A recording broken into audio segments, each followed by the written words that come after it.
दा finally SSC GD Constable 2021 नोंथांमोननि एन्सार किसा ओंखारबाय दा नोंथांमोना गोबां कमेन्ट्स खालामदोंमोन एन्सार किस माब्ला होननानै दा फाइनाली नोंथांमोननि थाखाय मोजां खबर एबा आपडेट थ' नोंथांमोना जायफ्रा SSC एग्जाम लिरदोंमोन फाइनाली एन्सार किस डिक्लेयार खालामबाय थ' चेक खालामदो हेलौ लोगोफोर बरायबाय बड' जब इनफो इउटुब चेनेलाव आसा खालामो नोंथांमोना मोजां दङ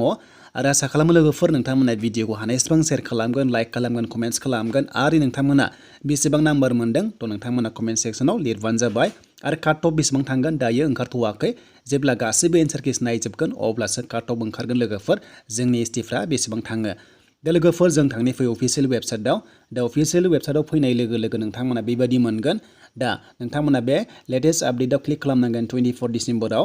दा बेयाव क्लिक खालामनाय लोगो लोगो जायफ्रा दाखालि एन्सार किस नायनो गोबां नेगासिनो दंमोन दा फाइनाली फैमारबाय नोंथांमोना नायनो हासिगोन आरो लोगोसे नोंथांमोननि रानिंआ जानुवारियाव जानायनि चान्स दङ स' बिदिब्ला लोगोफोर नायदोथ' नोंथांमोना बेयाव माखासे नुदों एन्सार किस दा नोंथांमोननि एग्जामा 16 नभेम्बराव जादोंमोन आरो लास्ट डेटआ 15 डिसेम्बरमोन दा फाइनाली थाबैनो ओंखारबाय बेखौ नायोब्ला रेलिया थाबैनो जागोन दा नोंथांमोननि नायनायनि डेटआ 24 निफ्राय 31 डिसेम्बरसिम नोंथांमोना नायनो हागोन थ' जायफ्रा पेमेन्ट होनानै नायो सेपारेट थ' नोंथांमोना नायफिननो हागोन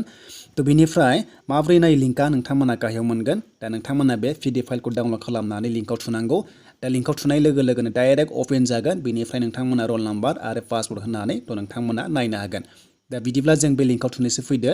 बे लिंकआव थुनाय लोगो लोगोनो पेजआ रिडाइरेक्ट जागोन बेनिफ्राय नोंथांमोना जेबो क्लिक खालामनाङा हारसिं अपेन जायो दा हारसिं अपेन जानाय लोगो लोगोनो नोंथांमोना दसे नेनांगोन आरो जेब्ला अपेन जायो नोंथांमोना रल नाम्बार बेनिफ्राय पासवर्ड होनानै नोंथांमोननि पासवर्डआ डेट अफ बार्थआनो जागोन स' बेखौ होनाय लोगो लोगो नोंथांमोना नायनो हायो स' बिदिब्ला लडिं जागासिनो दङ नोंथांमोना दसे नेथ'दो दा लडिं जानाय लोगो लोगो जेब्ला ओंखारगोन थ' नोंथांमोना बेबायदि मोनगोन मोनसे थ' बेनिफ्राय नोंथांमोना गाहायाव मोनसे साबमिट मोनगोन बे साबमिटआव थुना हो बे साबमिटआव थुनाय लोगो लोगो बेबायदि ओंखारगोन बेनिफ्राय साबमिट थुनाय लोगो लोगो जोंहा बेबायदि पेजआ फैबावगोन बेनिफ्राय क्लिक हियाराव नोंथांमोना आरोबाव थुना होबावदो दा बेयाव थुनाय लोगो लोगो दानिया नोंनि रल नाम्बार बेनिफ्राय पासवर्ड होनानै लगइन खालामदो बेयावनो नोङो गासैबो नुसिगोन बबे कारेक्ट जादों जायाखै आरो बेनिफ्राय नोंथांमोना नेगेटिभ मार्किंखौ दिहुनना लाबानो जाबाय